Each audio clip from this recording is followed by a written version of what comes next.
Assalamualaikum semuanya. Apa kabar kalian? Semoga dalam keadaan sehat dan dilancarkan rezekinya oleh Allah. Amin ya robbal alamin. Pada suatu hari, Abu Nawas terlihat sedang memandikan keledainya. Meskipun keledainya terkenal malas, tetapi Abu Nawas sangat menyayanginya. Setelah memandikan keledainya dan terlihat bersih, ia pun berkemas, bersiap-siap untuk bepergian dengan jubahnya yang indah. Abu Nawas kemudian pergi dengan menaiki keledainya. Keledai tersebut berjalan sangat lamban sekali. Namun Abu Nawas sama sekali tidak mempermasalahkannya. Jarak yang hanya 1 kilometer saja harus ditempuhnya sampai berjam-jam lamanya. Di tengah perjalanan, Abu Nawas berpapasan dengan kawan lamanya. "Abu Nawas, kamu mau kemana?" tanya kawan lamanya itu. "Aku mau sholat Jumat di kampung tetangga," jawab Abu Nawas. Mendengar jawaban Abu Nawas, kawannya pun menjadi heran. "Loh, tapi ini kan masih hari Kamis." Abu Nawas kembali menjawab, "Iya, aku tahu. Tapi keledaiku ini amat istimewa. Ia lamban sekali kalau berjalan. Aku sudah bersyukur kalau besok bisa tiba di masjid tepat pada waktunya." Kawannya itu pun hanya bisa melongo mendengar jawaban Abu Nawas. Kisah selanjutnya. Suatu hari, Abu Nawas sedang duduk di warung kopi favoritnya, menikmati segelas teh sambil mendengar cerita orang-orang di sekitarnya. Tiba-tiba seorang ulama terkenal dari negeri tetangga datang menghampiri dan duduk di sebelahnya. "Abu Nawas, aku dengar kau orang yang pandai," kata ulama itu dengan nada menantang. "Bagaimana jika kita berdebat soal agama, terutama tentang kitab Injil?" Abu Nawas tersenyum sedikit terkejut, tapi ia tidak pernah menolak tantangan, apalagi yang menghibur. "Baiklah, tapi apakah kita bisa melakukannya dengan cara yang santai dan tidak terlalu serius?" Ulama itu menyetujui syarat tersebut. "Baik Abu Nawas, pertanyaanku sederhana. Apakah kau tahu apa yang tertulis dalam kitab Injil?" Abu Nawas mengusap janggutnya berpikir sejenak.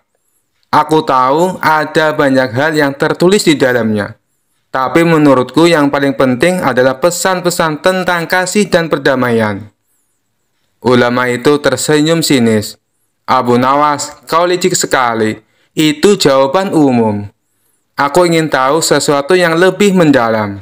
Bisakah kau menyebutkan 1 ayat saja dari kitab Injil?" Abu Nawas mengerutkan dahi, lalu dengan santai berkata, "Baiklah, tapi kita harus adil. Sebelum aku menjawab pertanyaanmu, biarkan aku bertanya satu hal padamu." Ulama itu menyetujui tantangan balik tersebut. "Silakan Abu Nawas." Abu Nawas kemudian berkata, "Kau tentu tahu bahwa kitab Injil ditulis dalam bahasa Aram, Ibrani, dan Yunani kan?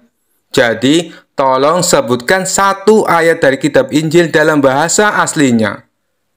Ulama itu terdiam sejenak lalu berkata, "Tentu saja aku tidak bisa, karena aku tidak fasih dalam bahasa-bahasa itu."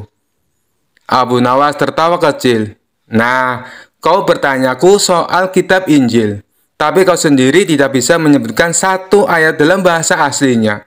Jadi, bagaimana kita bisa berdebat soal sesuatu yang tidak kita pahami sepenuhnya?" Ulama itu terperangah, sementara orang-orang di warung mulai tertawa mendengar kecerdasan Abu Nawas.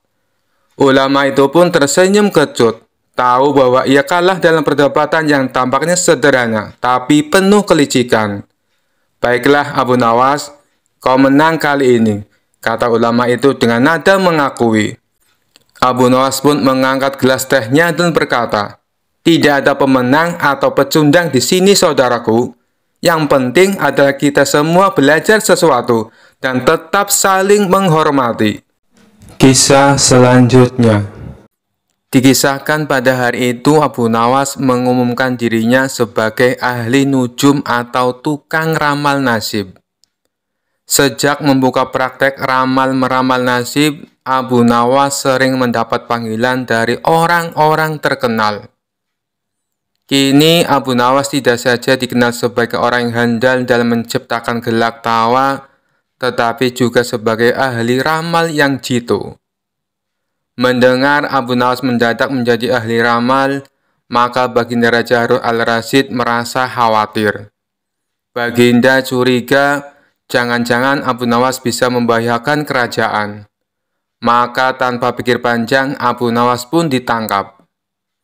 Abu Nawas sejak semula yakin Baginda Raja kali ini berniat akan menghabisi riwayatnya. Tetapi Abu Nawas tidak begitu merasa gentar. Mungkin Abu Nawas sudah mempersiapkan dengan tameng. Setelah beberapa hari meringkuk di dalam penjara, Abu Nawas digiring menuju tempat kematian. Tukang penggal kepala sudah menunggu dengan pedang yang baru diasah. Abu Nawas menghampiri tempat penjagalan dengan amat tenang. Baginda merasa kagum terhadap ketegaran Abu Nawas. Tetapi Baginda juga bertanya-tanya dalam hati, mengapa Abu Nawas begitu tabah menghadapi detik-detik terakhir hidupnya. Ketika Algojo sudah mengayunkan pedang, Abu Nawas tertawa-tawa sehingga Baginda menangguhkan pemancungan. Beliau bertanya, "Hai Abu Nawas, apakah engkau tidak merasa ngeri menghadapi pedang Algojo?" "Ngeri, tuanku yang mulia, tetapi hamba juga merasa gembira," jawab Abu Nawas sambil tersenyum. "Engkau merasa gembira?" tanya Baginda Raja kaget. "Betul Baginda yang mulia, karena tepat 3 hari setelah kematian hamba, maka Baginda pun akan mangkat menyusul hamba ke liang lahat. Karena hamba tidak bersalah sedikit pun," kata Abu Nawas dengan tenang. Baginda gemetar mendengar ucapan Abu Nawas, dan tentu saja hukuman pancung dibatalkan. Abu Nawas digiring kembali ke penjara. Baginda memerintahkan agar Abu Nawas diperlakukan dengan istimewa. Malah Baginda Raja memerintahkan supaya Abu Nawas disuguhi hidangan yang enak-enak. Tetapi Abu Nawas tetap tidak kerasa tinggal di penjara. Abu Nawas berpesan dan setengah mengancam kepada penjaga penjara bahwa bila ia terus-menerus mendekam dalam penjara, ia bisa jatuh sakit atau meninggal dunia. Akhirnya Baginda Raja pun terpaksa membebaskan Abu Nawas setelah mendengar penuturan dari penjaga penjara. Kisah selanjutnya. Abu Nawas mendengar kota Baghdad gempar mengenai adanya seseorang yang mengaku sebagai peramal sakti. Di depan banyak orang, dia sesumbar bisa mengetahui peristiwa yang akan datang. Hal ini pun membuat rakyat penasaran, termasuk Abu Nawas. Bahkan ada sebagian orang sengaja datang ke tempat peramal itu untuk minta diketahui nasibnya. Dengan ekspresi layaknya orang sakti, orang tersebut memberitahu kepada pasiennya tentang nasib yang akan terjadi di kemudian hari. Orang yang mengaku sakti itu cukup pintar mengolah kata. Sebab apabila ramalannya tidak sesuai kenyataan, dia beralasan karena si pasien telah melanggar aturan, sehingga nasib baiknya tidak kunjung datang. Anehnya, ada saja orang yang percaya dengan bualan si peramal palsu. Alhasil, rumahnya kini banyak didatangi pasien yang ingin diramal masa depannya. Hal ini membuat Abu Nawas resah. Ia ingin sekali memberi pelajaran kepada si peramal palsu. Setelah berpikir lama, akhirnya sosok cerdik ini menemukan ide untuk mengerjai orang yang mengaku sakti itu. Besoknya Abu Nawas mendatangi rumah si peramal palsu dengan membawa tongkat di tangannya.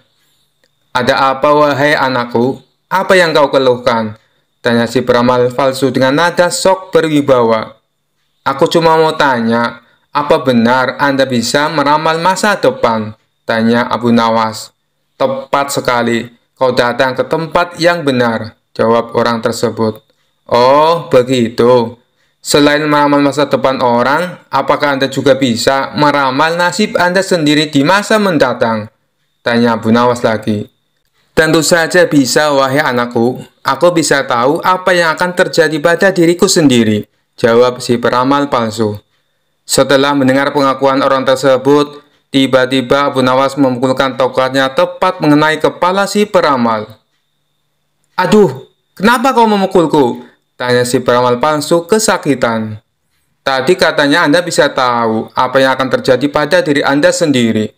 Seharusnya sebelum aku memukul, Anda sudah menghindar. Berarti Anda pembohong, ujar Abu Nawas. Tidak, wahai anakku. Sebenarnya aku sudah tahu, bahkan sebelum kau datang ke sini, kata si peramal berpura-pura. Tapi kenapa Anda tadi tidak mengelak sewaktu aku pukul? Tanya Abu Nawas. Itu aku sengaja membiarkannya, jawab peramal palsu tersebut. Baiklah, sekarang coba tebak apa yang akan menimpamu lagi, tanya Abu Nawas sambil mengangkat tongkatnya. Si peramal buru-buru menjauh dari Abu Nawas. Kamu pasti akan memukulku, jawab si peramal palsu. Anda salah, balas Abu Nawas. Bersamaan dengan itu, Abu Nawas menghancurkan barang-barang yang digunakan sebagai sarana perdukunan di ruangan tersebut. Seketika di sana berantakan, banyak barang pecah akibat pukulan tongkat Abu Nawas.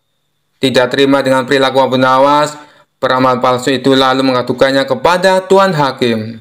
Singkat cerita, Abu Nawas dan si peramal palsu diundang ke pengadilan. Di depan Tuan Hakim, si peramal palsu menuntut Abu Nawas dihukum berat, sebab telah memukul dirinya dan membuat onar di rumahnya.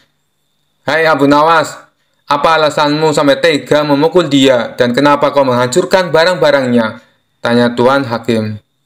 Begini Tuan Hakim, awalnya hamba tanya ke dia, apakah bisa tahu nasib yang akan terjadi kepada dirinya sendiri. Dia kan ngakunya peramal dan bilang katanya tahu, tapi saat hamba pukul pakai tongkat, dia tidak menghindar. Tuan Hakim pasti menghindarkan apabila tahu ada orang yang akan memukul. Jadi yang salah siapa?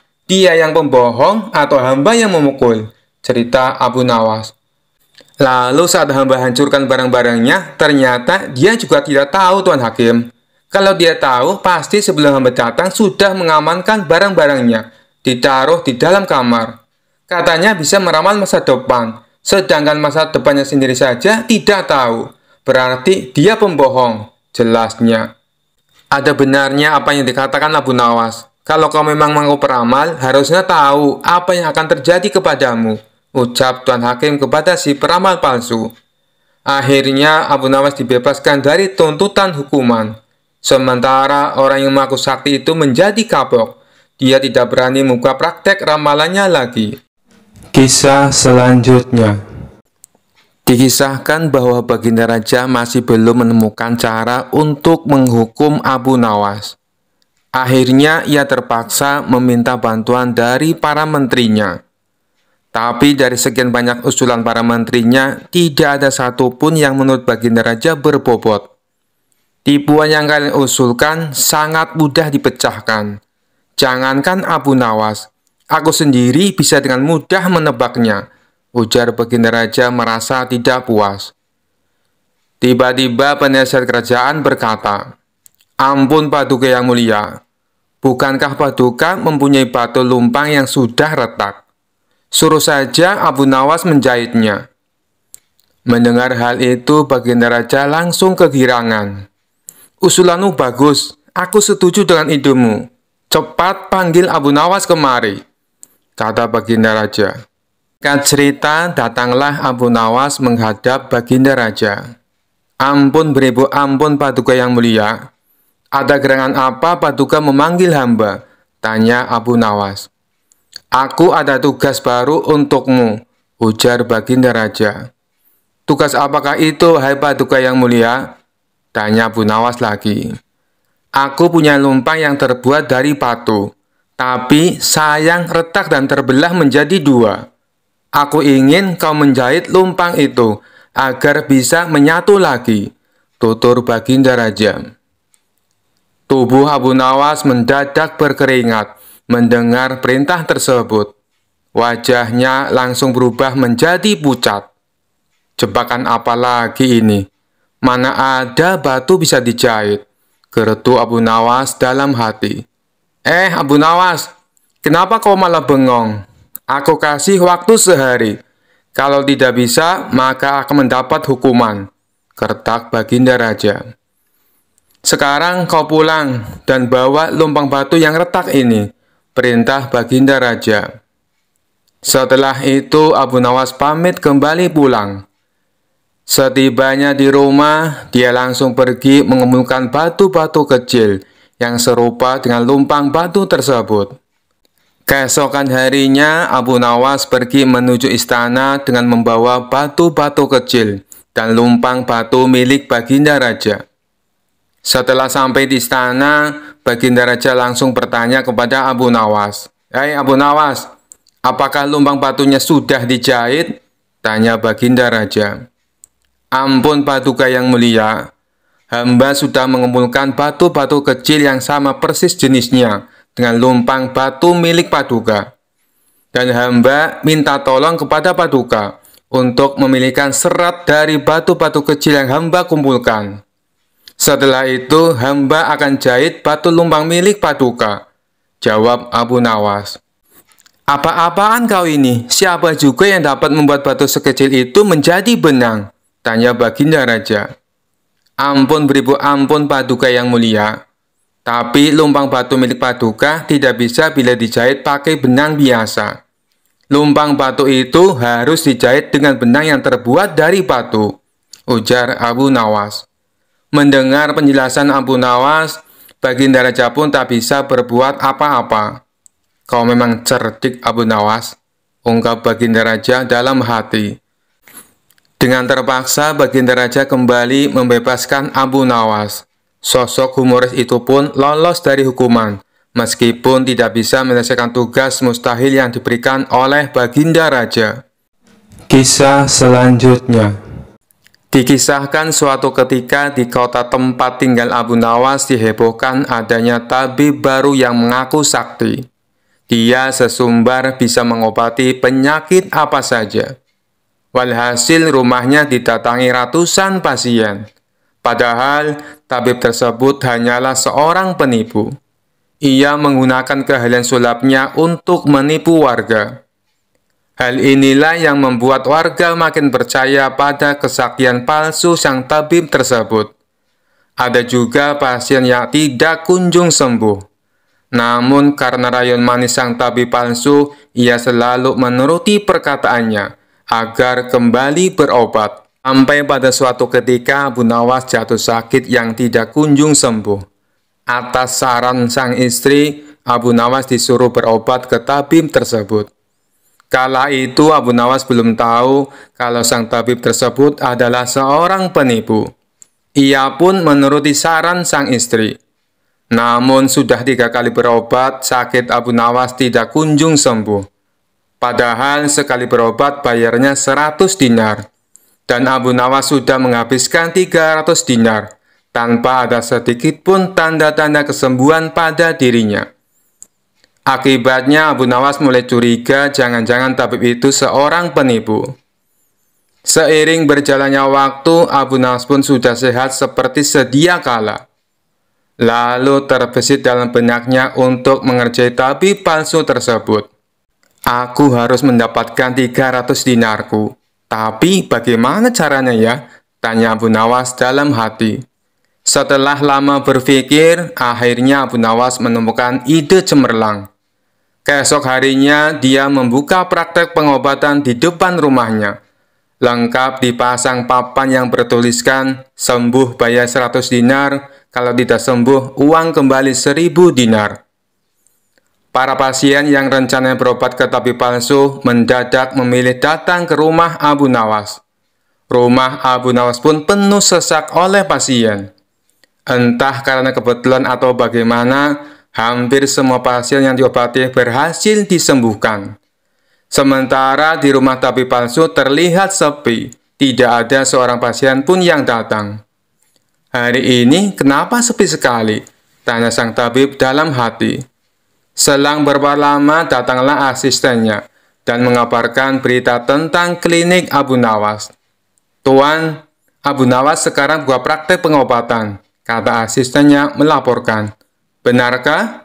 tanya sang tabib. "Benar Tuan, Di rumah Abu Nawas ramai sekali pasien datang. Itulah kenapa hari ini di rumah Tuan sepi pasien, jawab asistennya. Mendengar kabar itu, sang tabib tertawa mengejek. Memangnya Abu Nawas sakti, menyembuhkan dirinya saja tidak bisa, balas sang tabib dengan terus tertawa. Bukan masalah sakti atau tidaknya Tuan, tapi di depan rumah Abu Nawas terpajang papan yang bertuliskan sembuh bayar 100 dinar. Kalau tidak sembuh, uang kembali 1000 dinar, ujar sang asisten. Oh, pantas.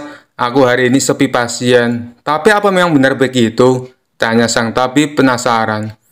Saya lihat sendiri Tuan, tapi anehnya pasien yang berobat ke Abu Nawas hampir semuanya sembuh dari penyakitnya, jawab sang asisten. Mendengar penuturan asistennya, muncul sifat asli tabib palsu. Ia berencana menipu Abu Nawas. Beberapa hari ke depan untuk sementara kita tutup dulu.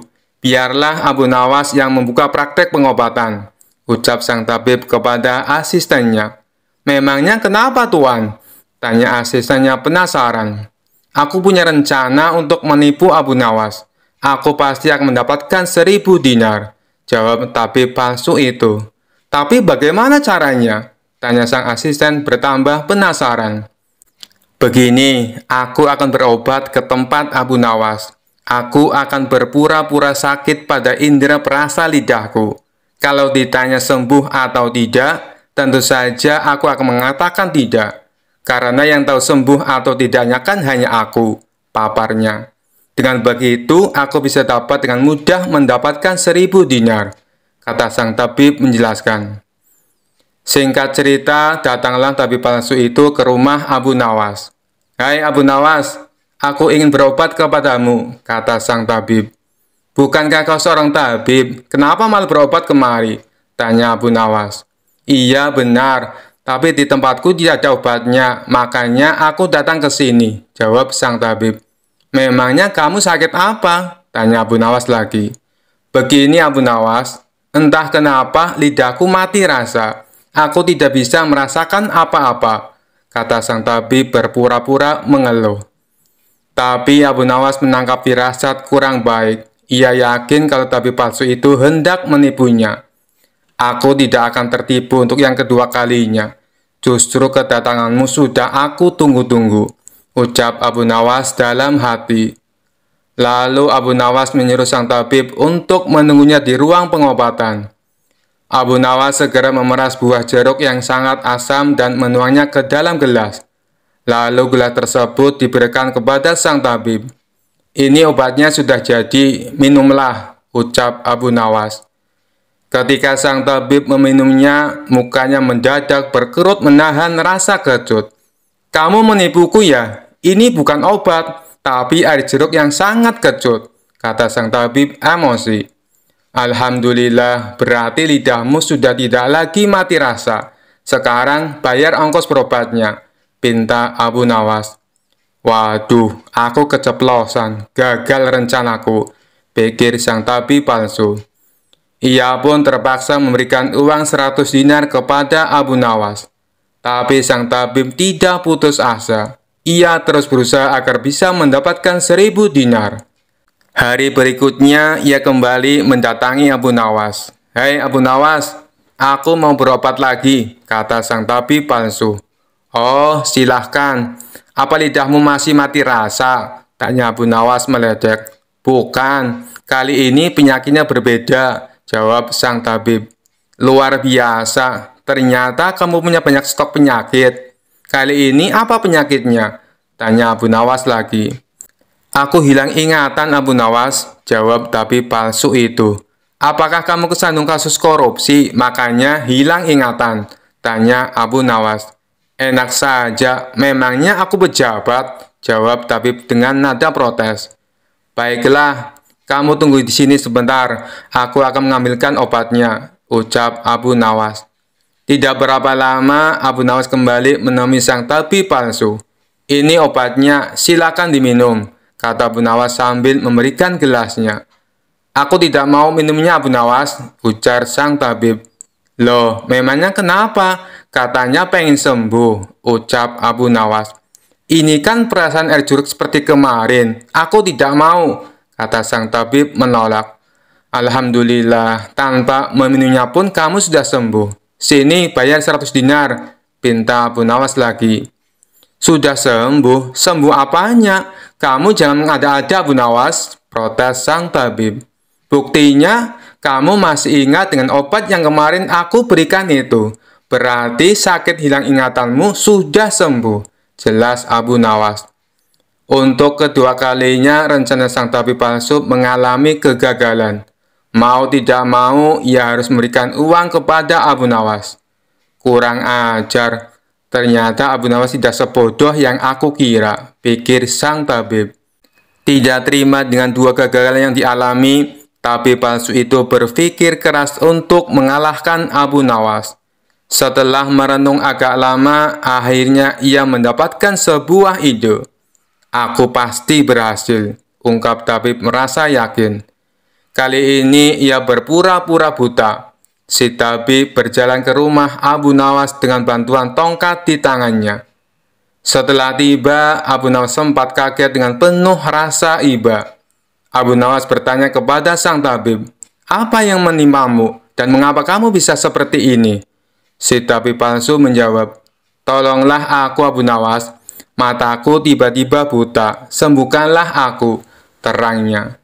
Tabib itu kemudian dipersilakan masuk dan duduk di ruang pengobatan.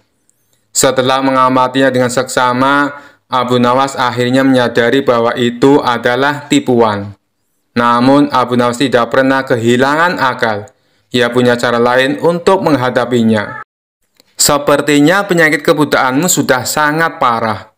Maafkan aku, untuk kali ini tidak mampu mengobatinya," ucap Abu Nawas pura-pura sedih. Mendengar jawaban tersebut, sang tabib langsung kegirangan. Akhirnya bisa mengelabui Abu Nawas. "Terus bagaimana ini, Abu Nawas? Padahal aku berharap banyak kepadamu," kata sang tabib berpura-pura. "Iya, mau bagaimana lagi? Aku tidak mungkin bisa menyembuhkanmu," jawab Abu Nawas. "Kalau begitu, aku dapat uang 1000 dinar dong," tanya tabib palsu itu penuh harap. "Tentu saja kawan, aku tidak mungkin berdusta," balas Abu Nawas. Kemudian Abu Nawas masuk ke rumah untuk mengambilkan uang. "Ini uang 1000 dinar untukmu," ucap Abu Nawas sambil memberikan uangnya. Tabib palsu itu dengan penuh kegirangan menerima uang tersebut. Tapi setelah uangnya dihitung, ia langsung murka. "Hai Abu Nawas, kenapa hanya 10 dinar?" tegas sang tabib palsu dengan emosi. "Dari mana kamu tahu kalau jumlahnya hanya 10 dinar? Tanya balik Abu Nawas. "Uangnya memang ada 10, tapi pecahan 1 dinar, bukan 100 dinar. Memangnya aku buta, Pak?" balas tabib tambah emosi. "Alhamdulillah, sekarang kamu sudah sembuh," kata Abu Nawas sambil mengambil kembali uangnya. "Maksudmu apa, Abu Nawas? Kenapa uangnya diambil lagi?" tanya si tabib kebingungan. "Loh, kamu kan sudah sembuh. Sini bayar 100 dinar, pinta Abu Nawas. "Sembuh apanya? Kamu jangan mengada-ada, Abu Nawas," protes si tabib palsu. "Bukankah kamu kesini katanya mengalami kebutaan? Tapi kamu bisa membedakan mana pecahan 1 dinar dan mana pecahan 100 dinar. Berarti matamu sudah bisa melihat," jelas Abu Nawas. Tabib palsu itu tidak bisa berkata apa-apa. Ia pun terpaksa memberikan uang 100 dinar kepada Abu Nawas dan pergi dengan perasaan kecewa. "Aku kapok berurusan dengan Abu Nawas," ucap si tabib palsu. Sementara Abu Nawas berhasil mendapatkan kembali 300 dinarnya yang pernah diberikan kepada sang tabib. Kisah selanjutnya. Dikisahkan ada 3 orang yang cukup terkenal cerdik dan pandai berkeliling negeri untuk menantang adu pintar dengan siapapun. Pada hari yang ketiga, orang itu memasuki kampung Abu Nawas. Penduduk sepakat untuk menghadapi ketiga orang itu, maka mereka sodorkan si cerdik Abu Nawas. "Saya yakin Abu Nawas bisa mengatasi 3 orang itu," ujar salah seorang penduduk. Singkat cerita, Abu Nawas akhirnya setuju menghadapi orang itu. Adu kepintaran antara Abu Nawas dan ketiga orang itu diadakan di tengah lapangan, sehingga masyarakat bisa menonton. Setelah waktu yang ditentukan tiba, maka berkumpullah para penduduk setempat. Abu Nawas tampak santai, acara pun segera dimulai. Masing-masing kontestan memperkenalkan diri masing-masing. Sebagai penghormatan, juri mempersilahkan tiga orang itu untuk bertanya kepada Abu Nawas. Ketiga orang itu sangat senang mendapat kesempatan bertanya lebih dulu. Maka dengan congkaknya orang pertama bertanya kepada Abu Nawas, "Di mana sebenarnya pusat bumi ini, wahai Abu Nawas yang tolol?" Abu Nawas tersenyum simpul, dibilang tolol. Secerdik ini menjawab, "Itu sih gampang." "Kalau begitu di mana?" desak orang itu. "Tepat di bawah telapak kaki saya, saudari yang budiman," ujar Abu Nawas dengan senyum mengembang sembari merapalkan kakinya dan sedikit membungkuk. Jawaban Abu Nawas itu membuat orang kedua tidak terima. Ia langsung berkata dengan keras, "Bagaimana saudara bisa membuktikan hal itu? Jika kalian tidak percaya atas jawabanku, ukur saja sendiri," jawab Abu Nawas enteng. Tampaknya jawaban itu telah membuat orang pertama tertegun dan hanya biasa diam saja. Untuk itulah tiba giliran orang kedua mengajukan pertanyaan kepada Abu Nawas. "Berapa banyak jumlah bintang di langit?" Pernyataan yang nyaris sama dan sudah pasti dijawab oleh Abu Nawas dengan mudah. "Bintang-bintang yang ada di langit itu jumlah sama dengan rambut yang tumbuh di keledaiku ini," ujar Abu Nawas sembari menuding keledainya yang sedang merumput. "Bagaimana saudara bisa membuktikan hal itu?" tanya orang kedua dengan suara tinggi. "Nah, kalau tidak percaya, hitung saja rambut yang ada di keledai ini. Nanti saudara akan tahu kebenarannya," jawab Abu Nawas. "Itu sih bodoh, akal-akalan saja. Bagaimana orang bisa menghitung bulu keledai?" sanggah orang pintar kedua itu. "Nah, kalau aku bodoh, berarti saudara juga bodoh. Bagaimana bisa orang menghitung bintang di langit?" ujar Abu Nawas tak mau kalah. Mendengar jawaban itu, si orang kedua pun langsung mengunci mulutnya. Sekarang tampillah orang yang ketiga. Orang ini konon paling cerdas di antara yang lain. Ia memang agak terganggu oleh kecerdikan Abu Nawas dan dengan ketus ia bertanya, "Tampaknya saudara tahu banyak mengenai keledai. Coba saudara katakan padaku, berapa jumlah bulu yang ada di ekor keledai itu?" Sebuah pernyataan yang tidak kreatif, nyaris mirip orang pertama dan kedua. Ini tentu saja membuat Abu Nawas tertawa mengejek. "Aku tahu jumlahnya. Jumlah bulu yang ada di ekor keledai ini sama dengan jumlah rambut yang ada di janggut saudara," jawab Abu Nawas dengan senyum-senyum. "Bagaimana saudara bisa membuktikan hal itu?" tanya orang ketiga penasaran. "Oh, itu mudah saja. Begini saudara. Saudara mencabut sehelai bulu dari ekor keledaiku. Kemudian saya akan mencabut sehelai rambut dari janggut saudara. Nah, kalau sama, maka yang aku katakan adalah benar. Kalau tidak, berarti saya keliru," jawab Abu Nawas. Tentu saja orang ketiga itu dibuat mati kutu oleh Abu Nawas. Bisa dibayangkan sakitnya jika rambut di janggut itu dicabut satu persatu, sejumlah bulu di ekor keledai Abu Nawas. Orang ketiga tak terima dengan cara menghitung demikian. Hanya saja dia tak bisa berkutik. Para penonton pun menganggap Abu Nawaslah pemenangnya. Kisah selanjutnya. Abu Nawas dikenal sebagai penyair dan juga sosok jenaka yang penuh dengan kecerdasan. Sejak tinggal di Baghdad, Abu Nawas memiliki hubungan kedekatan dengan Baginda Raja Harun al-Rasyid, karena dirinya sering memberikan solusi kenegaraan bagi Baginda Raja.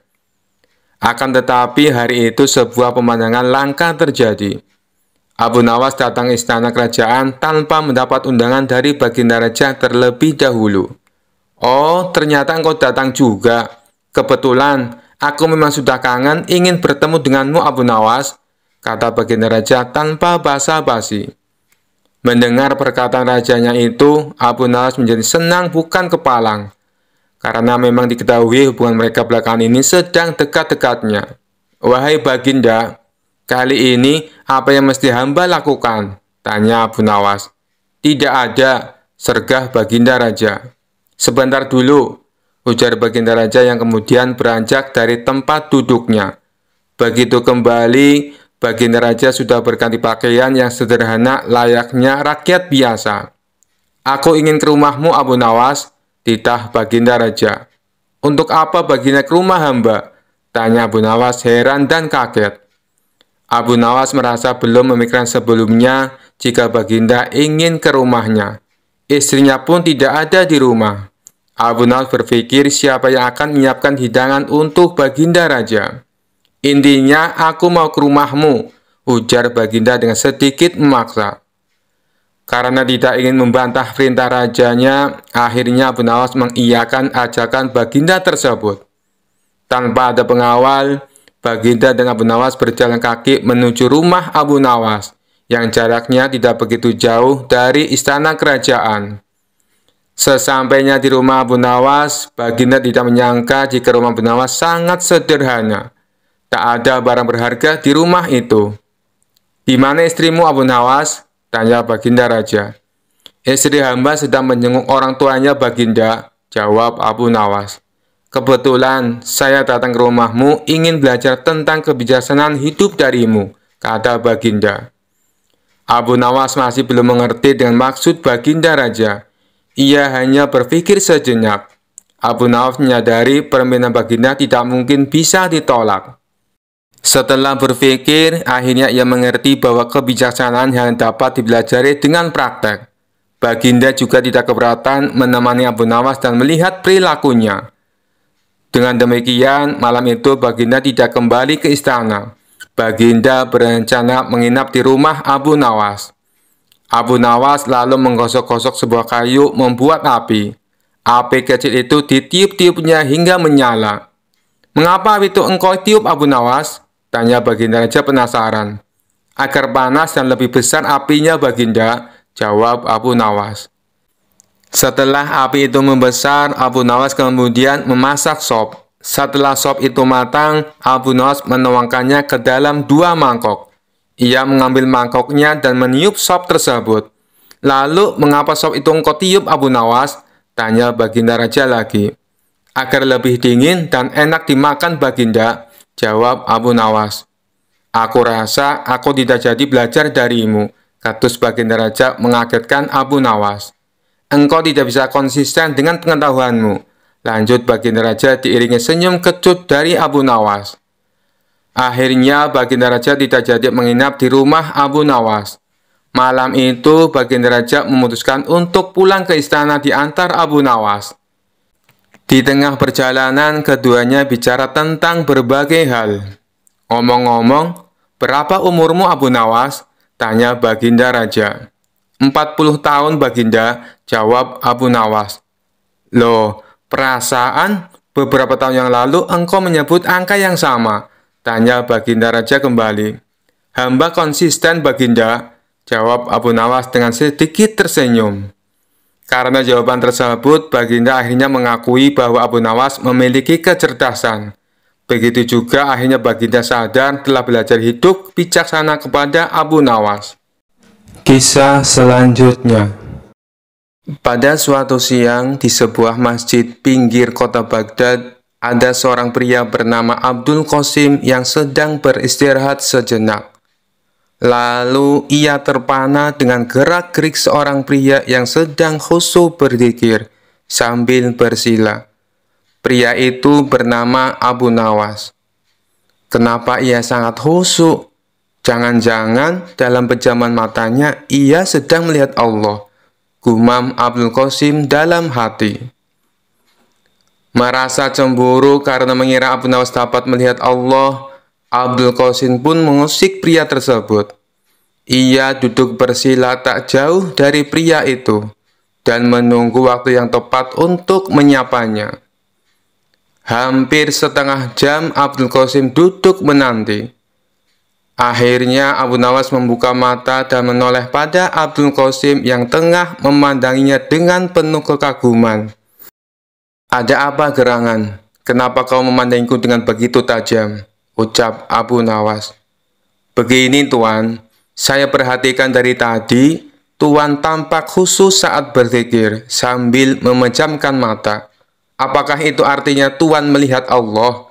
tanya Abdul Qasim.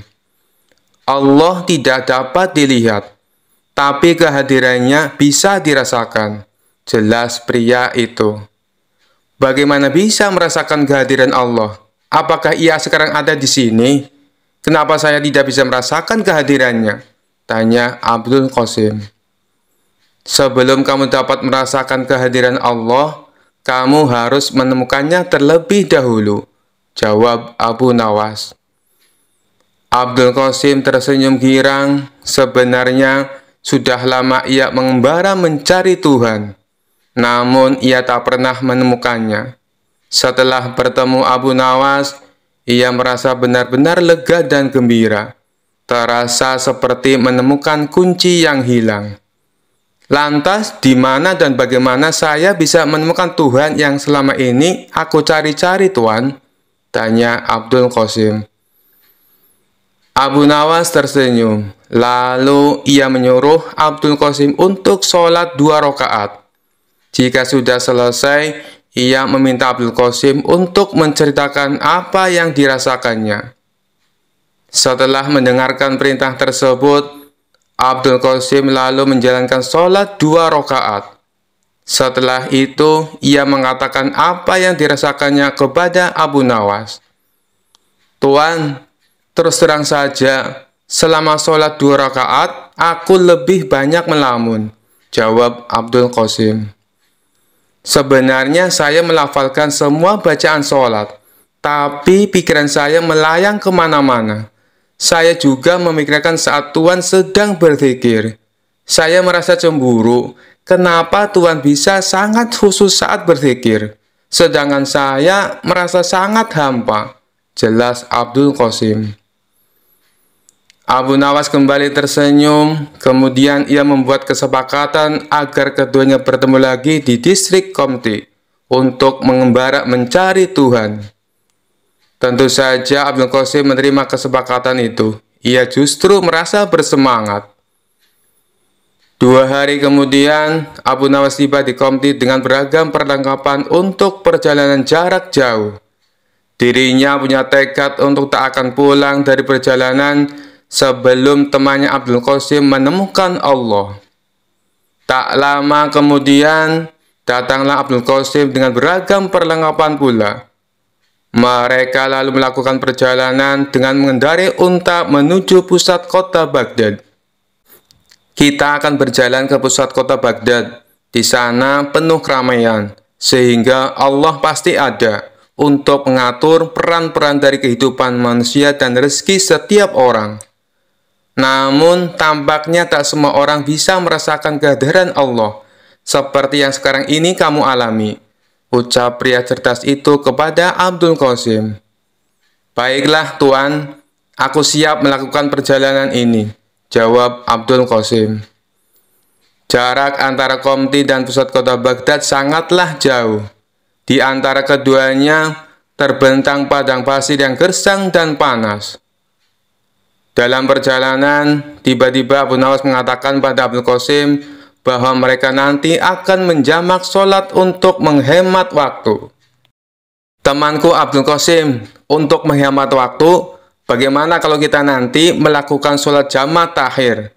Artinya, kita tidak hanya akan mengurangi jumlah rakaat sholat, tapi juga menggabungkan sholat duhur dengan sholat asar di satu waktu, yaitu di waktu sholat asar," ucap Abu Nawas. Tuan, mengapa kita tidak sholat jamak takdim saja? Jadi kita bisa menggabungkan sholat duhur dan asar bersamaan siang ini di padang pasir," tanya Abdul Qasim keheranan. "Kenapa engkau lebih memilih sholat jamak takdim ketimbang jamak takhir, wahai temanku Abdul Qasim?" Tanya Abu Nawas. Begini Tuan, saya hanya merasa khawatir bila sebelum asar, tiba-tiba kita dirampok penyamun dan mati dibunuh. Padahal kita belum sempat melaksanakan sholat duhur, jawab Abdul Qasim. Abu Nawas tersenyum lebar. Temanku Abdul Qasim, sholat itu sesungguhnya berasik-asik dengan Allah. Kiranya sholat tak boleh jadi beban. Sebenarnya tak hanya sholat, tapi semua syariat dalam Islam. Tak boleh manusia jadikan beban. Maka dari itu, ada baiknya jika tempat sholat itu nyaman dan mengasyikkan. Jika kita melaksanakan sholat di padang pasir yang panas sekali ini, bisa saja sholat kita kurang khusyuk dan tidak asik, kata Abu Nawas sambil menginjak-injak pasir. Coba peganglah pasir-pasir ini, sangat panas. Jidatmu bisa saja melepuh jika kamu sholat di sini. Itu berarti sholat yang kamu laksanakan tak hanya jadi beban, tapi juga bisa membahayakan. Mari kita cari masjid di desa Kubedi atau Isbilya. Apabila sesuai perkiraanmu, kita dirampok dan dibunuh sebelum sampai desa itu, tak perlu khawatir. Yang penting kita sudah berniat untuk sholat duhur. Baru berniat saja, Allah pasti sudah tersenyum. Apalagi jika kita benar-benar melaksanakannya, imbuh Abu Nawas. Baiklah Tuan, saya paham sekarang, ucap Abdul Qasim sambil menganggukkan kepalanya. Setelah perbincangan tersebut, mereka lalu melanjutkan perjalanan. Tak lama kemudian, sampailah mereka di masjid di desa Isbilya. Mereka lalu bertemu dengan serombongan musafir yang berhenti di masjid dengan mengendarai unta mereka. Setelah Abu Nawas dan Abdul Qasim sholat, mereka mendapati bila rombongan musafir itu tidak ikut sholat. Karena penasaran, Abdul Qasim pun bertanya pada salah satu rombongan.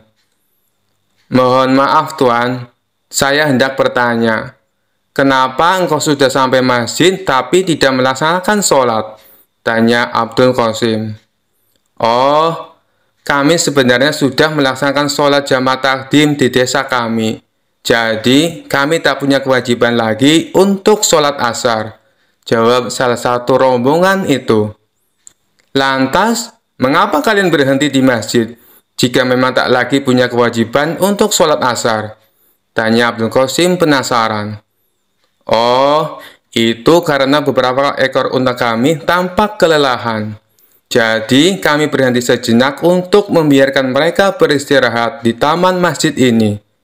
Islam mengajarkan kami untuk tidak berbuat zalim kepada semua makhluk, termasuk pada unta-unta ini. Benar begitu kan? Jawab kepala rombongan. Abdul Qasim merasa kagum dengan jawaban ketua rombongan musafir itu. Namun masih ada yang ingin ia tanyakan. Tuan, apakah engkau bersikap baik hanya pada unta saja atau pada semua binatang? Tanyanya. Ketua rombongan itu tersenyum lalu menjawab, jangankan kepada binatang, bahkan kepada pepohonan ini pun kami juga takut untuk berbuat zalim. Kita sholat untuk mencegah dari berbuat fahsyah dan mungkar. Untuk apa kita sholat jika tetap berbuat kejahatan terhadap sesama makhluk ciptaan Allah? Abdul Qasim semakin kagum dengan jawaban tersebut. Ia lalu pamit untuk melanjutkan perjalanan bersama Abu Nawas.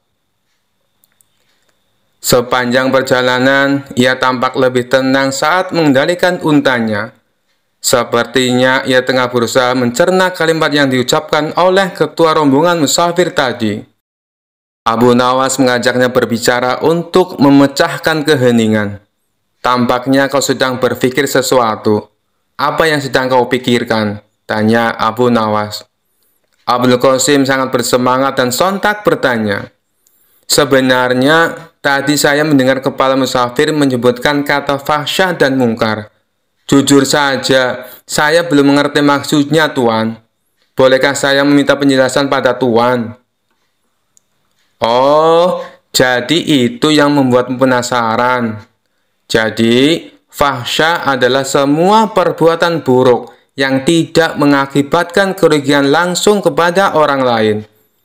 Karena tak langsung memberikan dampak buruk, biasanya orang-orang tak segera bisa mengenali nilai-nilai buruk yang terkandung dalam fahsya itu. Setelah itu, Allah akan memberikan pelajaran lewat agama. Jelas Abu Nawas. Agar hamba semakin paham, bisakah Tuan menyebutkan contoh fahsya? Tanya Abdul Qasim antusias. Contohnya saja perzinaan, meneguk minuman beralkohol, atau memakan makanan haram. Saat dua orang berzina, sebenarnya orang lain tak merasa dirugikan secara langsung, sebab tak ada korban jiwa akibat perbuatan mereka. Inilah mengapa nilai-nilai buruk dalam fahsya tidak mudah dikenali oleh umat manusia. Abdul Qasim tertegun dan mengakukan kepala tanda paham. Sekarang, bandingkan dengan perbuatan mungkar. Mungkar adalah perbuatan buruk yang menimbulkan kerugian langsung pada orang lain. Misalnya saja pencurian, pembunuhan, atau perampokan.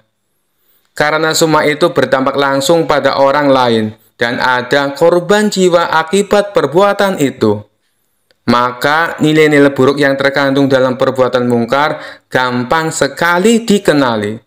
Bahkan seorang ateis sekalipun percaya bila pembunuhan, perampokan, dan pencurian adalah perbuatan buruk. Jelas Abu Nawas. Lelaki yang tengah mencari Tuhan itu pun merasa kagum dengan penjelasan dari tuannya. Hatinya berbunga, banyak sekali ilmu yang ia dapat dari perjalanan ini. Dari desa Isbilia, kedua penggemar itu melanjutkan perjalanan mereka ke pusat kota Baghdad. Selama 8 hari, mereka berjalan melewati padang pasir yang panas. Setelah melakukan perjalanan selama 13 hari, sampailah mereka di bibir kota Baghdad. Abu Nawas merasa heran karena sejumlah ruas jalan menuju pusat kota ditutup. Hampir 2 pekan melakukan perjalanan, pujangga ini tak tahu perkembangan berita. Mereka pun mencari-cari jalan agar cepat sampai di pusat kota Baghdad. Pada akhirnya, mereka pun berhasil sampai di pusat kota Baghdad. Ada ratusan ribu orang berkumpul di alun-alun karena hendak melaksanakan sholat. Rupanya, hal tersebutlah yang membuat sejumlah ruas jalan ditutup. Lalu Abu Nawas mengajak Abdul Qasim untuk ikut sholat berjamaah. Usai sholat, mereka menyaksikan sejumlah orang naik ke atas panggung, lalu satu persatu melakukan orasi. Beberapa orang berorasi menggunakan kalimat yang tak selayaknya diucapkan usai sholat. Abdul Qasim yang jarang berkunjung ke pusat kota Baghdad merasa terheran-heran menyaksikan pemandangan ini. Usai mendengarkan semua orasi, mereka melanjutkan perjalanan. Abu Nawas lalu bertanya pada Abdul Qasim, "Bagaimana? Apakah sejauh ini kamu sudah menemukan Tuhan?" "Belum sepenuhnya," jawab Abdul Qasim dengan nada suara agak sedih. "Bahkan sejujurnya, di alun-alun tadi saya merasa tidak sholat. Boro-boro saya menemukan Tuhan," imbuhnya. Abu Nawas tahu arah pembicaraan Abdul Qasim, tapi ia biarkan temannya itu meracau sendiri di atas panggung untanya. "Saya merasa barusan mengalami perbuatan mungkar," ucap Abdul Qasim meracau. "Kenapa bisa begitu?" tanya Abu Nawas. "Saat menuju pusat kota Baghdad, kita tadi benar-benar kesulitan mencari jalan. Karena beberapa jalan ditutup gara-gara ratusan orang mau sholat di tanah lapang. Padahal sebelah lapangan itu ada masjid yang besar. Bukankah ini mirip definisi perbuatan mungkar yang Tuhan pernah jelaskan?" ucap Abdul Qasim. "Saya tak ingin buru-buru mengatakan yang mereka lakukan tadi itu adalah perbuatan mungkar. Siapa tahu mereka memang berniat untuk sholat berjamaah di tempat terbuka," ujar Abu Nawas. Dalam hati, Abu Nawas sebenarnya merasa senang karena temannya mulai menemukan pintu yang benar menuju Tuhan. ia makin bersemangat menemani Abdul Qasim untuk menemukan Tuhan. Setelah 2 hari meninggalkan kota Baghdad, sampailah mereka di sebuah masjid kecil di pinggir gurun. Saat menempatkan unta di halaman masjid, mereka sadar bila bekal mereka telah habis. Lalu mereka pun bingung apa yang bisa dimakan di kampung kecil di tengah gurun seperti ini. Di tengah kebingungan, tiba-tiba datang sekelompok kafilah di masjid itu. Dari baju mereka yang kemal, mereka adalah kaum Badui miskin yang tampaknya tengah melakukan perjalanan jauh dan melelahkan. Usai menampatkan unta mereka, kepala kafilah itu menghampiri Abu Nawas dan Abul Qasim untuk memberi salam. Setelah berbincang singkat, kepala kafilah itu tahu bila Abu Nawas dan Abul Qasim sedang kelaparan. Tanpa basa-basi, kepala kafilah itu memberi mereka makanan. Awalnya Abu Nawas menolak, karena ia melihat makanan itu sebenarnya juga bekal terakhir yang dibawa kafilah itu. Tapi setelah kepala kafilah itu maksanya, akhirnya Abu Nawas menerima makanan itu. Tanpa sadar, ia meneteskan air mata karena merasa terharu. Kenapa Tuhan memberikan makanan ini pada kami? Padahal bekal Tuhan juga menipis. Sementara perjalanan Tuhan pasti masih jauh, tanya Abdul Qasim. Saudara mungkin tak tahu, sebenarnya saya bukan mengurangi bekal makanan, tapi justru sedang menambahnya, jelas ketua kafilah. Bagaimana bisa? Tanya Abdul Qasim bingung. Ingatlah perkataanku, wahai saudaraku. Allah memerintahkan kita untuk bersedekah, dalam kondisi sempit maupun lapang. Ia senang dengan apa yang kita kerjakan ini. Allah juga berjanji, jika kita bersedekah, maka ia akan menganjarkan pahala sebanyak 700 kali lipat. Bayangkan saja, saya sekarang memberi kalian sekantong makanan, maka nanti akan datang 700 kantong makanan untuk kami, ucap ketua kafilah. Bagaimana Tuhan bisa yakin? Seandainya 700 kantong makanan itu tidak datang, Tuhan akan mati kelaparan, ujar Abdul Qasim penasaran. Saya yakin sekali bahwa Allah di samping kita. Jangan pernah meragukan kemampuannya membagi-bagi rezeki. Buktinya, saat kalian sedang kelaparan di padang pasir, Allah tetap mengirimkan rezeki dengan mengutus kami datang ke masjid ini, ucap kepala kafilah sambil menepuk pundak Abdul Qasim. Lagi pula, jika Allah tidak memberikan 700 kantong makanan pada kami, pada nanti malam atau besok pagi hingga kami pun mati, saya lebih berbahagia lagi. Itu berarti Allah yang kami yakini selalu ada di samping kami. Akan segera kami jumpai dengan sepenuh keyakinan dan kebahagiaan. Imbuh ketua kafilah sambil undur diri untuk menyantap bekal terakhirnya. Sementara Abu Nawas dan Abdul Qasim menyantap makanan mereka dengan tetesan air mata. Saat senja tiba, rombongan kafilah itu mohon pamit. Lalu Abu Nawas dan Abdul Qasim mengantar kepergian mereka dengan syukur dan sukacita. Karena hari sudah semakin gelap, bagaimana kalau bermalam saja di masjid ini? Besok kita akan kembali ke rumah masing-masing, ucap Abdul Qasim. Apakah itu artinya kau sudah menemukan Tuhan, saudaraku Abdul Qasim? Tanya Abu Nawas. Benar Tuan, saya sudah menemukan Tuhan yang selama ini hilang dari saya. Tapi Tuhan nikmati keberadaannya dalam zikir Tuhan, jelas Abdul Qasim yakin. Bagaimana bisa engkau tiba-tiba menemukan Tuhan, saudaraku? Tanya Abu Nawas penasaran. Sebenarnya, ketika hari pertama kita melakukan perjalanan, dan Tuhan berkata bahwa sholat harus mengasihkan dan tak boleh tersiksa menanggung beban, saya hampir menemukan Allah. Ia menurunkan syariat agama pasti untuk membahagiakan umatnya, bukan untuk mempersulit mereka, ucap Abdul Qasim. Kemudian, ketika kita bertemu dengan musafir yang peduli pada unta-unta mereka, saya sudah merasa semakin dekat dengan Tuhan yang saya cari. Lalu ketika saya tak merasa bahagia ketika sholat di alun-alun kota Baghdad, sesungguhnya saya merasa tengah diajarkan makna dan tujuan sholat yang sebenarnya. Imbuh Abdul Qasim. Abu Nawas hanya terdiam dan tersenyum. Wahai saudaraku, sore ini adalah puncaknya saya menemukan Allah. Bertemu dengan para kafilah membuat saya sadar bahwa tujuan dari sholat sesungguhnya adalah menjaga kemanusiaan. Tanpa pemberian mereka, mungkin kita malam ini akan mati kelaparan.